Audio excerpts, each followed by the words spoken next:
A paz do Senhor, irmãos. O que eu vou falar hoje é sobre a vinda de Jesus. O que eu acredito sobre a vinda de Jesus? Eu acredito exatamente como acreditam os cristãos. Eu sou evangélico e, para quem não sabe, às vezes tem perguntas tipo: o que você é? Você é arminiano? Você é calvinista? Olha, eu não sou nem arminiano nem calvinista. Eu não vou me rotular, mas eu acredito que eu sou bíblico. Se Armínio falou alguma coisa boa, deixou alguma coisa escrita boa, que condiz com a Bíblia, que tem base bíblica, então eu acredito no que ele falou. Se Calvino falou, deixou escrita alguma coisa que condiz com a Bíblia, que não está em contradição com a Bíblia, então eu acredito em Calvino. Eu sou bíblico. Agora, não, você tem que escolher um lado. Ou você, porque existe essa coisa, né? Ou você é arminiano ou você é calvinista. Lá já no tempo de Paulo, tinha esse tipo de escolha, né? Tinha uns que diziam: eu sou de Cefas, quer dizer, eu fui batizado por Pedro. Eu sou de Paulo. Por quê? Porque eu aprendi com Paulo. Eu sou mais de acordo com a interpretação de Paulo. Eu sou de Paulo. Tinha outros que diziam: não, eu sou de Apolo. E o apóstolo Paulo se manifestou contra isso. Que todos deveriam ser de Cristo. Não deveria estar do lado de homens, que os homens são falhos. Armínio, ele cometeu erros gravíssimos. E também o outro, que eles colocam ou A ou B. Você tem que ser arminiano ou calvinista. O Calvino também cometeu erros gravíssimos. Ah, mas todo homem erra. Não, é erro gravíssimo mesmo. Gravíssimo. De condenar a pessoa à morte, à fogueira. Então isso é horrível. Eu não acredito em homens. Eu acredito na Bíblia. Então, se Armínio falou alguma coisa com base bíblica, eu acredito nele. Por quê? Porque eu não estou acreditando nele. Eu estou acreditando na Bíblia que ele interpretou de forma correta e está ensinando. A mesma coisa acontece com Calvino. Se Calvino interpretou de forma correta e está ensinando, eu acredito nele. Por quê? Porque eu acredito na Bíblia. É isso, então. Então não sou nem arminiano, nem calvinista. Eu sou bíblico. Às vezes alguém queria saber, né? Agora, o que eu ia falar é sobre a questão da vinda de Cristo. O que eu acredito? Eu não costumo, como vocês têm visto nos meus vídeos, querer falar alguma coisa que está no futuro. Por exemplo, vocês nunca vão ver eu ensinar sobre 3 anos e meio de paz, depois 3 anos e meio de tribulação. Inclusive tem vídeo meu falando sobre esses 3 anos e meio lá, porque eu acredito de uma outra forma, que não seria 3 anos e meio mesmo, 1260 dias literais, porque o Apocalipse não é literal. Então tem vídeo meu lá, inclusive eu nomeei o vídeo lá com 1260 dias e tal, por lá que vocês vão ver.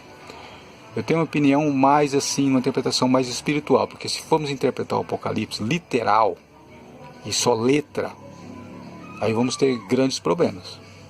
Porque o próprio João, lá no começo do Apocalipse, ele já diz que ele foi arrebatado em espírito. Então, se querer tirar o espiritual do Apocalipse, querer interpretar só a letra lá no Apocalipse, vamos ter problemas.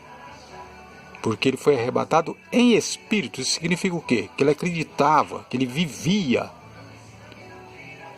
vamos dizer assim, um regime espiritual de crença de que podia ser arrebatado, que falava em línguas, coisa que ninguém acredita mais. Os pentecostais ainda acreditam, mas o neopentecostal veio aí para estragar tudo, né? Colocar dúvida em tudo. Aliás, eu sou pentecostal, né? Então, o que acontece? Não sou neo, sou pentecostal, da antiga ainda, da década de 80. É diferente dos da agora, né? Que aí tem essas bagunças aí que a gente vê em vídeos aí. Então o que acontece? João falou que foi arrebatado em espírito. Então se alguém não é espiritual, então não tenta interpretar o Apocalipse, não. Se você é só da letra, não faça isso. Você vai interpretar errado. Porque o próprio João, ele recebeu o Apocalipse de Jesus Cristo em espírito. Foi uma experiência espiritual. Não foi uma experiência do tipo, sabe, que faz um documento no cartório. Não foi assim. Foi espiritual. Então, se você não é espiritual, se você não acredita, por exemplo, em ação de Deus, que envolve o espiritual, então não se intrometa a interpretar Apocalipse, meu filho. Você está no lugar errado. Então, o que acontece? Sobre a vinda de Jesus, né? Aqui, ó, eu escrevi aqui, ó, como será a vinda de Cristo? Apareceu esses, ó, né? Então a gente vai ver aqui que as pessoas, né, inclusive esse daqui, ó, adventista, ó, esse primeiro que aparece aqui, né? Ó.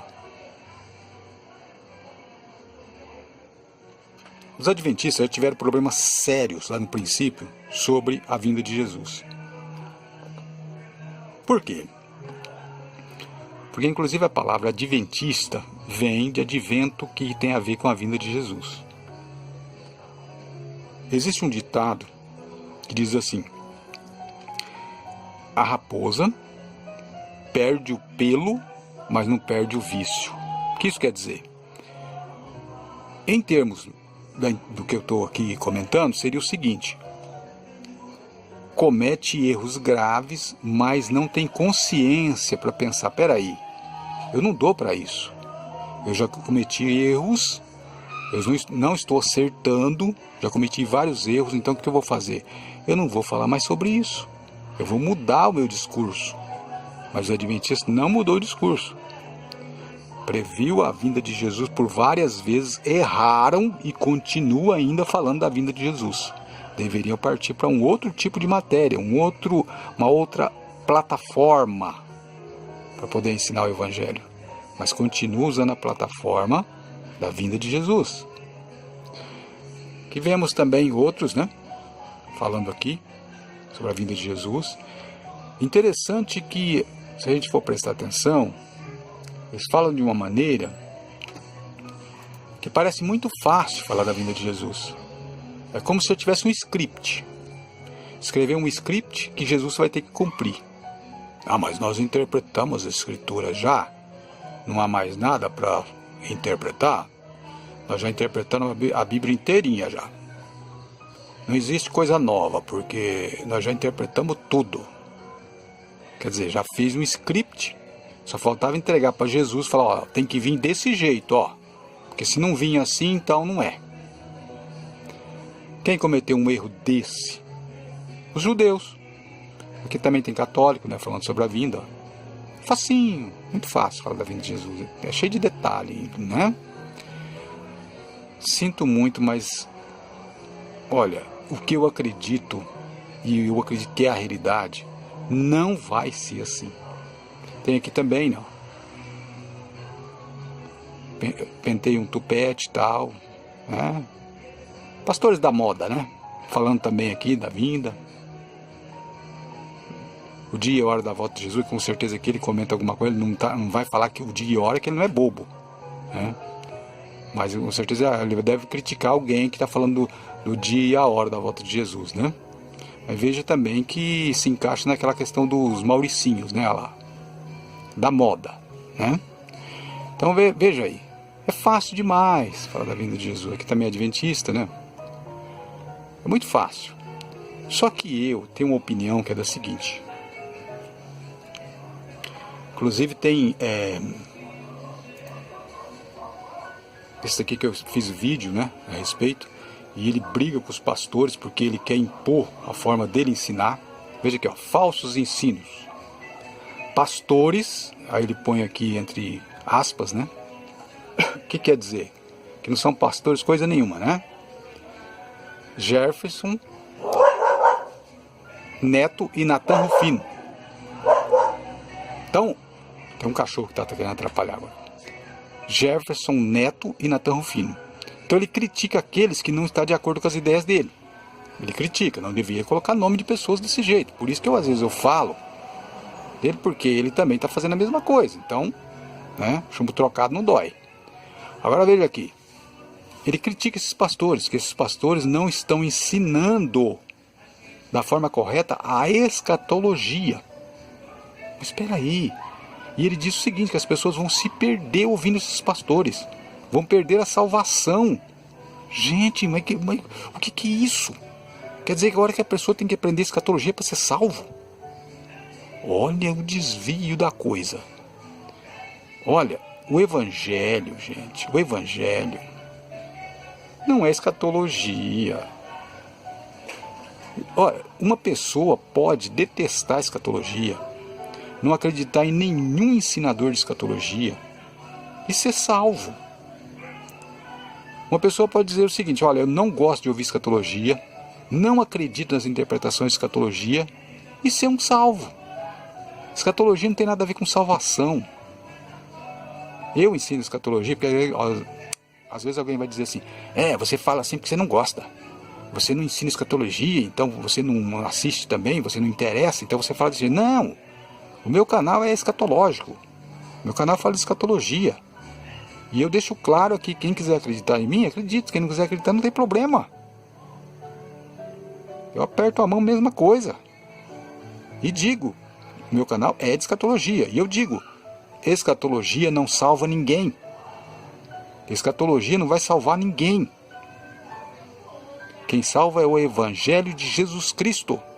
O Evangelho de Jesus Cristo não tem nada a ver com escatologia. Repito, uma pessoa pode não acreditar em escatologia, não querer, não se interessar por escatologia. Fala, não, eu só vou ler os evangelhos, as epístolas de Paulo e vou praticar coisa de evangélico. Não me interesso por escatologia. E pronto, você é salvo. Escatologia não traz salvação. Mas aqui tem uma confusão, ele acha que traz. Ele acha que se não se preparar escatologicamente, não vai ser salvo. E critica esses pastores aqui, dizendo que esses pastores vão responder diante de Deus por ensinar errado escatologia. Escatologia ninguém sabe. Escatologia é o futuro. Ninguém sabe o futuro. Ele está errado. Se ele acha que os outros pastores estão errados, ele também está. Escatologia é futuro. Futuro só Deus sabe. E diga uma coisa. Deus, assim como Deus armou um laço para os judeus, escatologicamente que eu estou falando agora, escatologicamente eu vou falar agora. Deus armou um laço para os judeus, fazendo com que os judeus não soubessem nada do futuro, embora que estudassem muito. Veja, a vinda de Jesus foi de uma maneira que totalmente diferente que os judeus esperavam. Tanto é que eles não aceitaram. De jeito nenhum, eles tinham um script pronto. O Messias vai ter que ser assim, ele vai fazer desse jeito, ele vai fazer assim, ele vai fazer assado. E aí veio Jesus. Não se encaixou nos padrões estipulados por eles. O script estava prontinho. Jesus falou, eu não quero esse script. Não é assim. Deus não aceitou o script feito pelos judeus. Não, mas sabe o que é? Você não entende. Os judeus eram inimigos da verdade. Não é nada disso. Tinha muitos judeus justos ali. Sabia? Tinha sim. Inclusive entre os fariseus. Se você for fazer uma leitura do Evangelho, você vai ver que tinha. Nicodemos, José de Arimateia. Lá, por ocasião de que Jesus era um bebê, tinha quem? Tinha aqueles dois, aquela mulher e aquele homem idosos lá, que pegaram ele no colo. vivia jejuando lá no templo. Existia judeu justo, sim. Só que a ideia deles estava errada sobre escatologia, sobre a vinda do Messias, porque eles acreditavam naquilo que era ensinado pelos religiosos da época. Eles tinham pronto lá um documento, por assim dizer, registrado em cartório, de que o Messias tinha que ser X, tinha que corresponder a tudo aquilo que estava escrito lá. Do mesmo jeito que os cristãos fizeram hoje. Fizeram um dossiê, não sei se assim pode ser chamado, não? Um documento registrado, vamos colocar dessa maneira que foi melhor, de como que Jesus tem que vir. Olha, ele vai vir assim, depois ele vai fazer isso, depois ele vai fazer aquilo, mas não está escrito isso na Bíblia.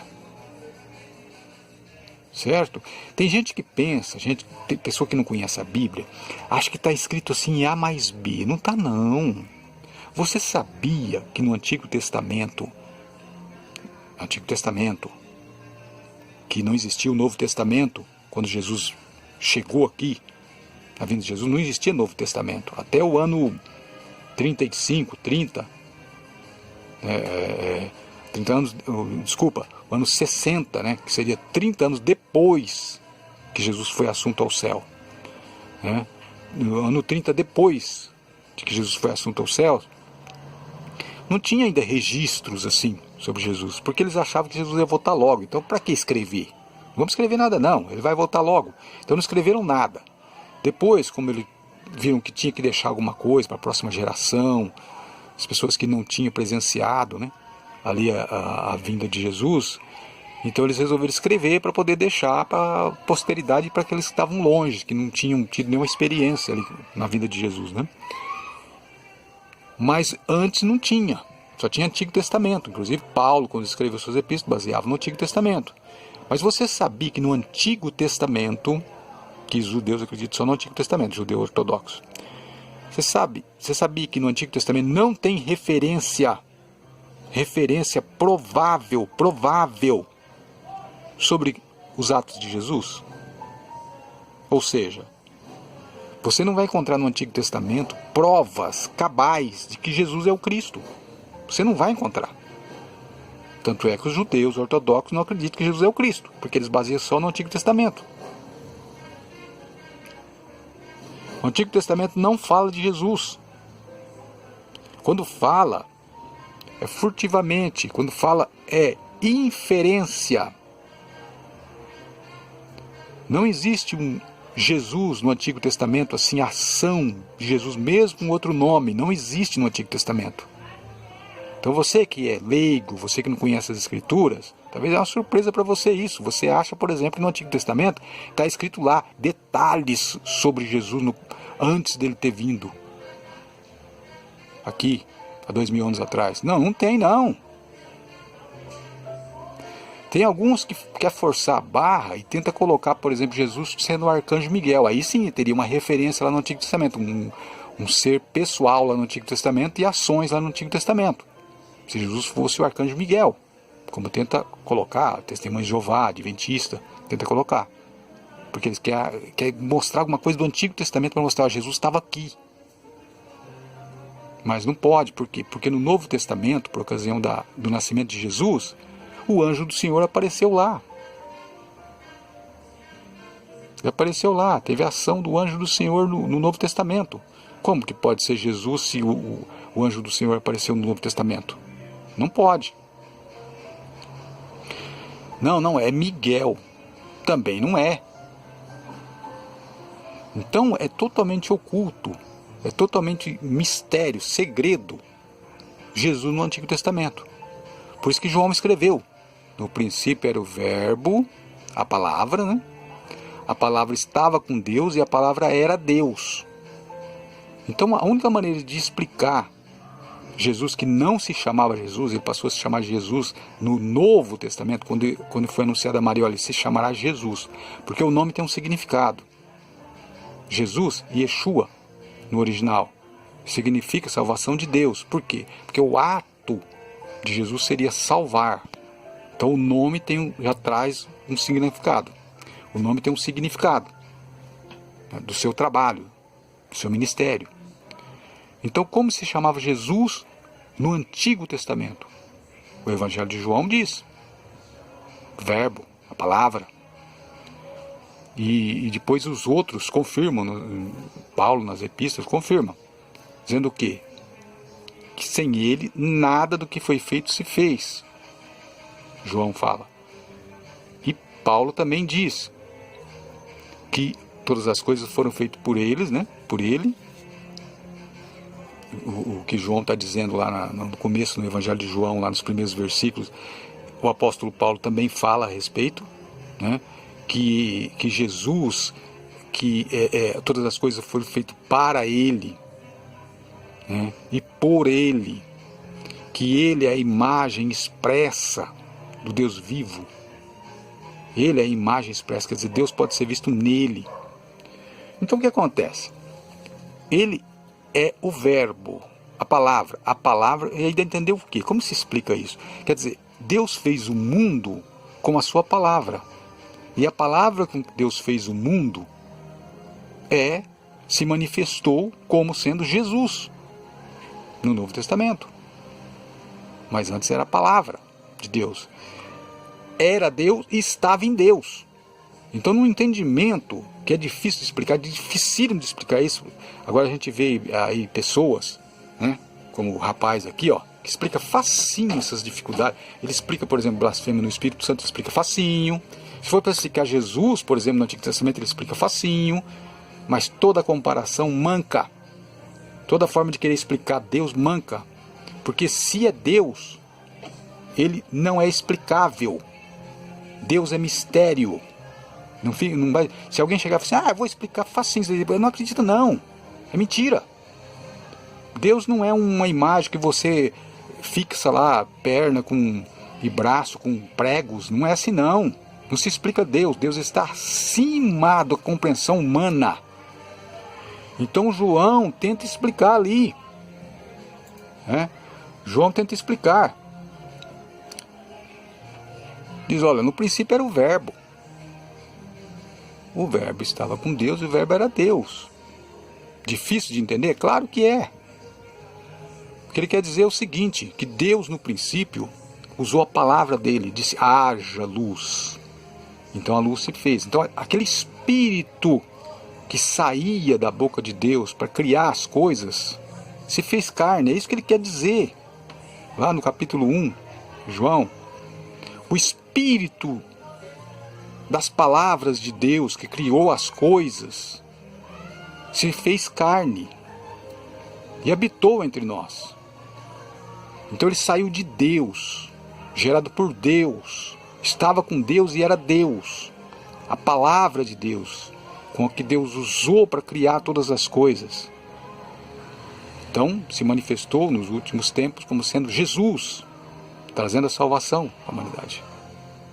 Mas explica melhor que eu não estou entendendo. Não tem como explicar melhor. É mistério, é Deus. Como é que vai explicar Deus? Não, mas eu explico certinho aí, porque você vai ver, eu tenho uma explicação aqui que você vai entender. Eu explico Deus. Quem fala uma coisa está falando bobeira, está falando idiotice. Deus não se explica.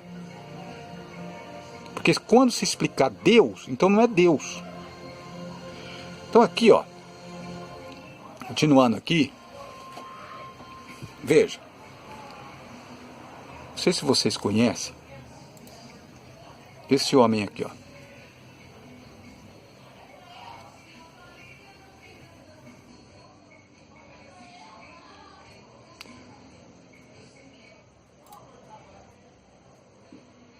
Olha,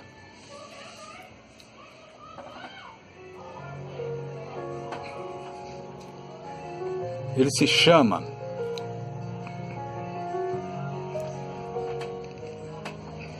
deixa eu soltar um pouco aqui o vídeo. Deixa eu tirar esse fundo que eu coloquei, porque tem muito barulho na rua. Eu coloquei um fundo aqui para disfarçar, porque tem muito barulho na rua, né? Esse homem aqui é adventista. Centenas ou milhares de objetos, cadeiras de rodas, muletas, que ali foram deixados como prova, como testemunho de que essas pessoas foram criadas, foram curadas, né? Aqui ele está fazendo o seguinte, ele está falando aqui de um assunto Só vou explicar aqui, porque de repente alguém quer ver esse vídeo e tal. Ele está falando aqui sobre o verdadeiro dom de línguas. Mas ele é tradicional, é adventista ligado à linha tradicional. Não acredita em dom de línguas estranhas. Então, no mínimo, é que ele vai descer o pau. Ele vai descer o pau, quer dizer que não existe dom de línguas estranhas, que línguas estranhas é aprender idioma, é ensinar idioma. Não sabe nada de dom espiritual. Mas o que está em questão aqui é outra coisa, né? O que está em questão aqui é que, uma vez, eu estava falando de Jesus, né? Da vinda de Jesus. Então veio a calhar de eu mostrar ele aqui. Esse se chama Roberto Mota, um entendido em matéria de vinda de Jesus, né? E um amigo meu, ele é adventista, amigo meu, eu respeito muito esse amigo meu, né? Mas ele é adventista e quer que eu seja adventista. Muitos anos atrás, ele é dono de uma indústria de aparelhos eletrônicos aqui em Rio Preto. Ele é dono de uma indústria de aparelho que se chama Unic, né? Inclusive que isso manda até para outros estados aí os aparelhos, é muito conhecido aí em outros estados tudo, essa indústria, né? Eu já trabalhei para ele de desenhista de eletrônica, né? De desenhista de placas de circuito impresso e tal, trabalhei para ele bastante tempo, né? E como eu trabalho de pedreiro também, eu já trabalhei de pedreiro na chácara deles, fazendo construções para eles e tal. Então o que acontece? Esse amigo meu é adventista, e na igreja aqui de Rio Preto, próximo da minha casa, uma igreja até grande, ia vir esse homem aqui, ó, Roberto Mota, para ensinar sobre Apocalipse. Ele gosta muito de ensinar sobre Apocalipse, né? Ó, tempo do fim, não sei o que, sempre sobre Apocalipse, né? Ele gosta muito. Aqui ele está falando sobre línguas estranhas, mas geralmente tem a ver lá com os ensinos, porque são vários dias, né? Ensinando sobre Apocalipse. Então acaba ensinando sobre o dom de língua também. E aí, num desses dias, aí ele falou, ó, vai lá, porque ele vai ensinar e tal, sobre o sábado e tal, tem que guardar o sábado e tal. Ele queria convencer eu sobre a questão do sábado. E aí eu acabei indo. Acabou indo também uns irmãos aqui, né, que vão à igreja também, acabou indo lá para ver esse ensino sobre o tempo do fim, Apocalipse e tal, né. Como eu também estudo escatologia, me interessou. Isso há muitos anos atrás, tipo que, não sei se foi 2010... 10 anos atrás, eu não lembro direito, faz tempo. E eu fui. Chegou agora, tem um barulho na rua aí. Então eu cheguei lá pra ver, né? Falando sobre Apocalipse. Muita gente foi, né? Inclusive gente que não era adventista também foi. Porque não era culto, era ensino. Tinha convites que eles convidavam na rua e tudo, né? Foi bastante gente. E aí ele estava ensinando sobre a volta de Jesus nesse dia, né? Então eu fiz perguntar a ele porque era pertinente, porque ele estava ensinando sobre a volta de Jesus. E ele leu exatamente aquele texto, já é quase o fim do discurso, né, daquele dia, o texto sobre que a hora que Jesus sobe aos céus, então aparece dois anjos, dois varões de branco, e fala assim, ó, do mesmo jeito que vocês viram ele subindo ao céu, ele vai descer. Tá. E aí terminou lá, né? E aí tem as pessoas que fazem pergunta, fica perguntando ali, né? Eu esperei um time que fez pergunta na minha frente. Depois chegou a minha vez. Eu perguntei para ele, falei, olha, eu queria fazer uma pergunta, né? Aí como teve alguns que foi junto comigo, né? Ficou outro junto ali também. E aí quando eu fiz a pergunta para ele, começou a juntar mais gente ainda.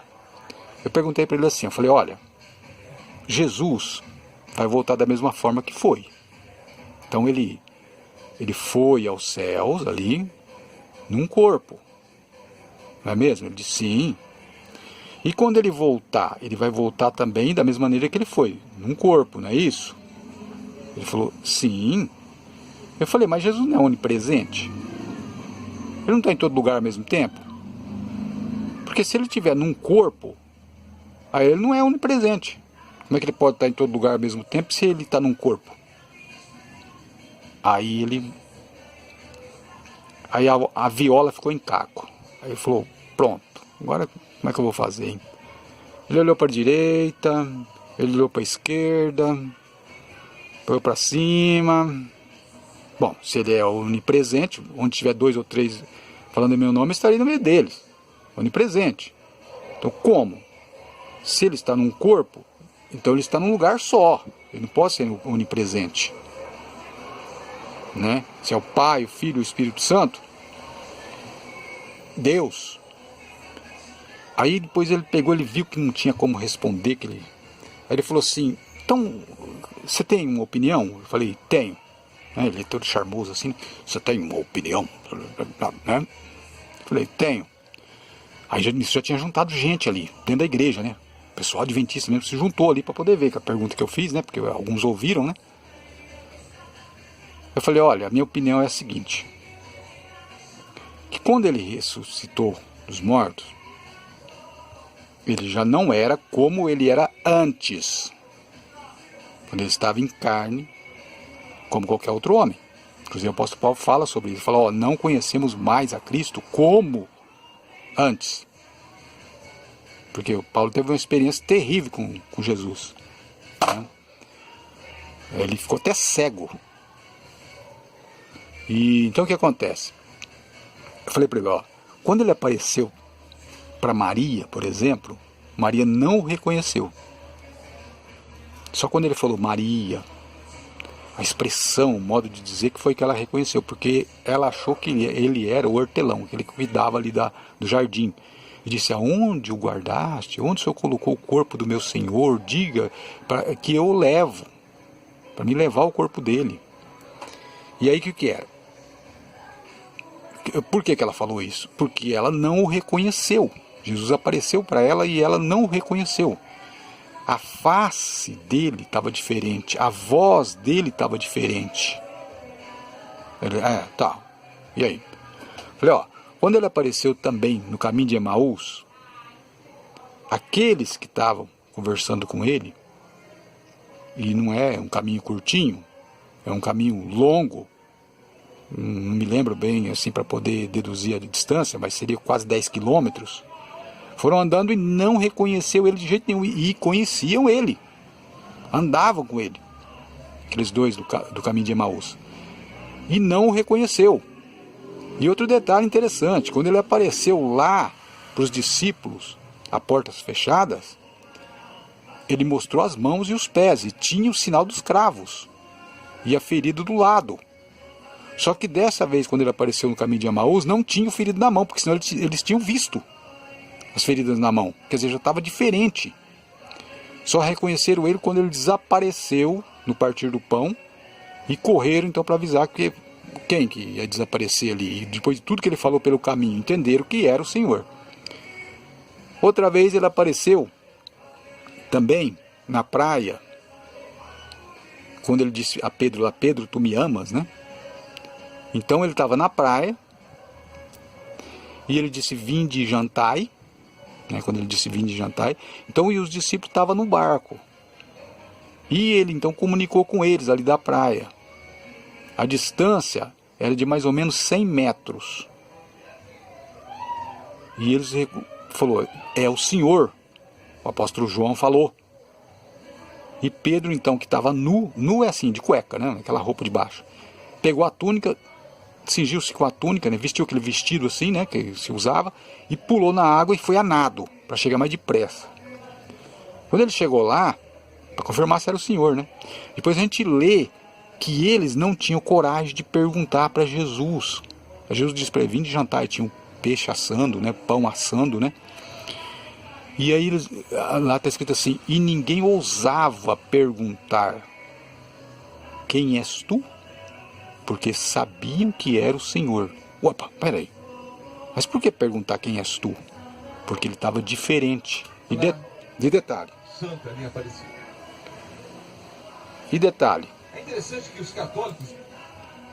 Ele estava, eu liguei aqui sem querer, um detalhe, ele estava já diferente de quando ele apareceu lá, às portas fechadas para os discípulos, porque se tivesse aparecido na mesma aparência, eles tinham reconhecido, ele já estava diferente, de novo.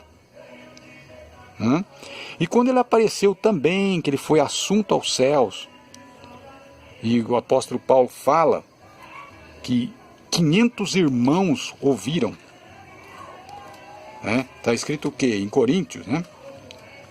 Epístola a Coríntios, eu vou abrir aqui, vou falar o número, para quem quiser confirmar na Bíblia, confirma, né? Então ele apareceu para 500, foi a última vez que viram ele. Ele apareceu para 500 irmãos. Tá aqui, ó, em 1 Coríntios 15, 1 Coríntios 15, versículo 6. 1 Coríntios 15, 6. Alguém quiser ler lá, eu vou ler aqui. Olha o que está escrito aqui, ó. Ó. Não sei se vai aparecer aí, que tá meio escuro, né? Ó. Aqui, ó. É 1 Coríntios 15, 6, ó. Tá vendo? Então ele fala, ó. Porque primeiramente vos entreguei o que também recebi de Cristo. Que Cristo morreu por nossos pecados segundo as Escrituras. E que foi... Deixa eu ver se... Porque tem a luz aqui, tá ruim, hein? Aqui, ó, melhorou.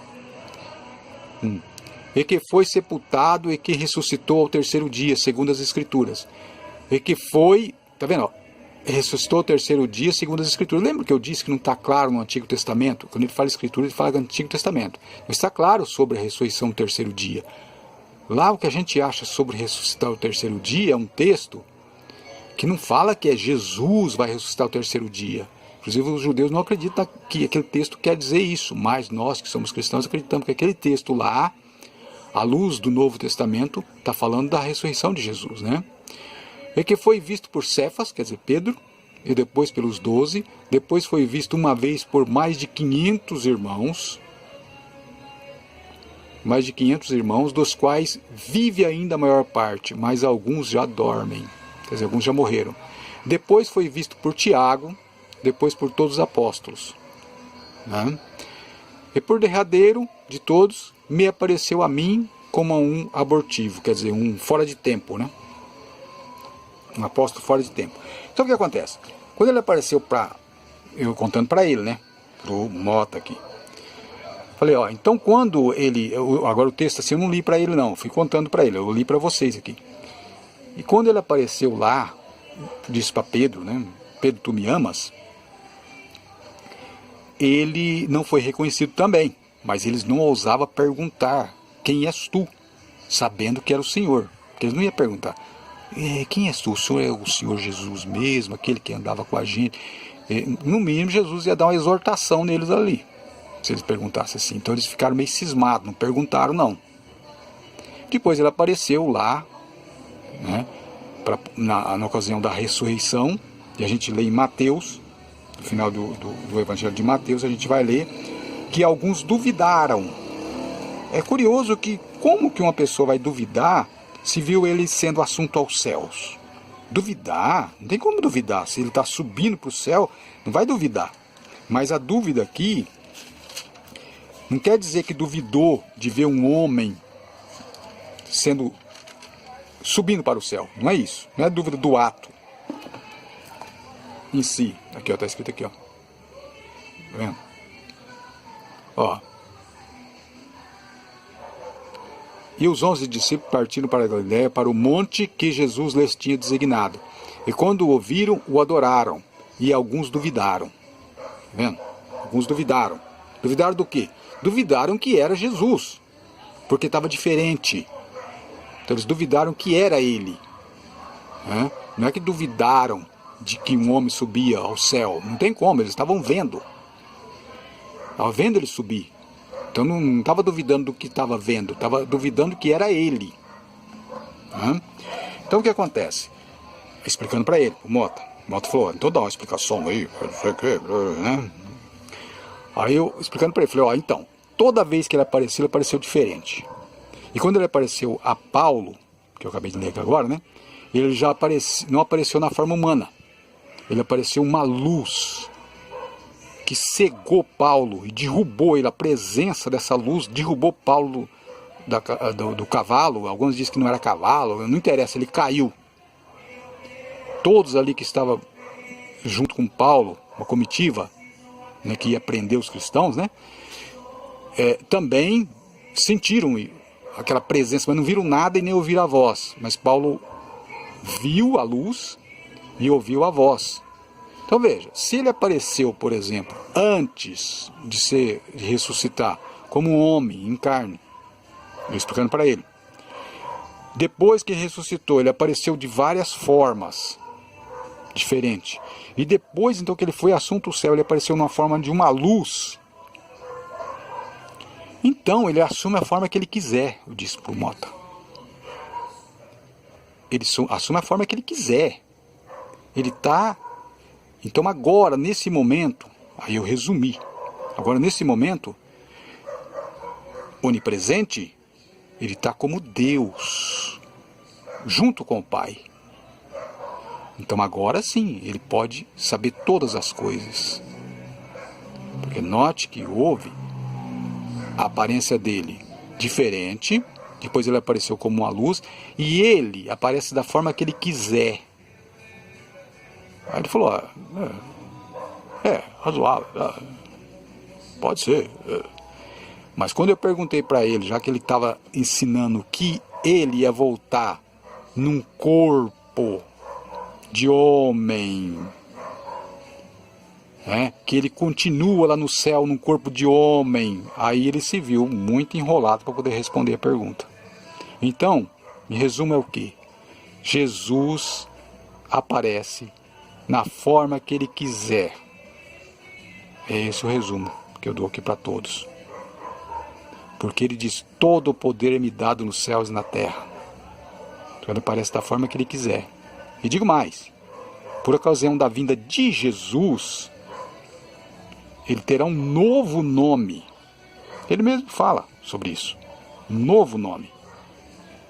Então, na vingança, que ele vai fazer uma vingança, ele vai exercer uma vingança, ele não se chamará Jesus. Ele vai ter um outro nome. A gente lê lá em Apocalipse, capítulo 19. Que nome que ninguém sabia, senão ele mesmo. Então, por quê? Porque o nome tem a ver com ministério. O nome tem a ver com ação. Então, ele vai ter um novo nome. Por quê? Porque estará de acordo com a ação dele. Uma ação de vingança contra aqueles que se levantaram contra ele.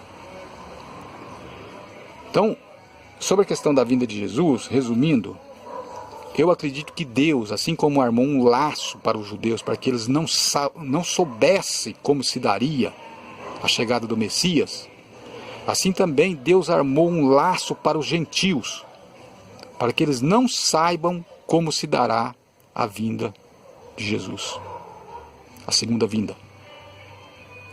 Eu acredito, da minha maneira aqui, controversa, muita gente vai achar, eu acredito que ninguém sabe como vai ser. Deus guardou isso em segredo, vai ser um segredo até a hora.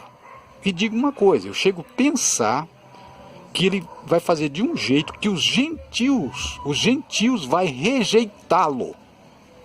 Ele vai fazer de um jeito tão diferente que estão esperando, mas tão diferente que os gentios vão rejeitá-lo. Ah, mas você baseou no quê para falar uma coisa dessa? Onde se viu um negócio desse? Se viu um negócio desse? Jesus mesmo fala, quando o Filho do Homem vier, porventura achará fé na terra? Então Deus preparou um jeito que Jesus vai manifestar de uma maneira na sua vinda que os gentios vão rejeitá-los. Por quê? Porque os gentios também fizeram um script, assim como os judeus fizeram. Tem que ser assim, vai acontecer desse jeito. Só falta entregar para Jesus o script, faz desse jeito. Deus não vai fazer isso. Deus não revela futuro. Porque se ele revelasse o futuro, Satanás saberia o futuro. Veja bem. Ah, mas os profetas sabem o futuro. Nós somos profetas, sabemos o futuro. Então Satanás também sabe, porque vocês não ficou com a boca calada. Vocês contaram. Vocês contaram, agora Satanás sabe. O inimigo de Deus sabe tudo agora. Você acha que Deus ia revelar o futuro para o inimigo dele? Seja sensato. Deus jamais revelaria para Satanás o futuro. Porque Satanás, ele agiria de uma outra forma. Se ele soubesse o futuro, ele poderia agir de uma outra forma. Então, não é revelado o futuro para Satanás. Se não é revelado para Satanás, não é revelado também para ninguém. Porque os cristãos não conseguem ficar de boca fechada.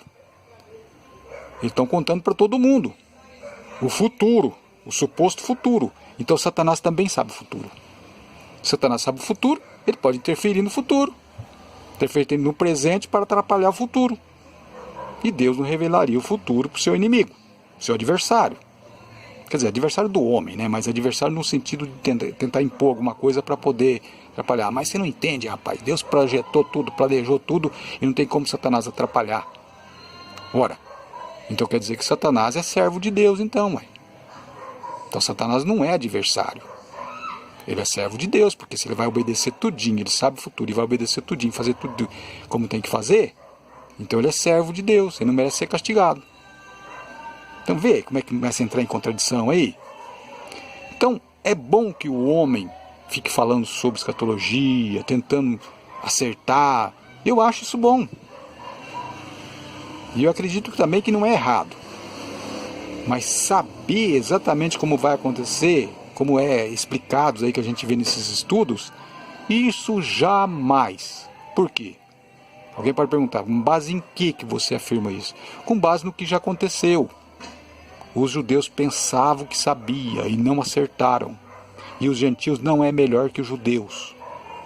Porque os gentios seriam muito melhores que os judeus, que é da onde veio as escrituras, a salvação vem dos judeus. Então eu acredito que não. Que do mesmo jeito que os judeus erraram, os gentios também vão errar. E quem será glorificado nisso? Deus.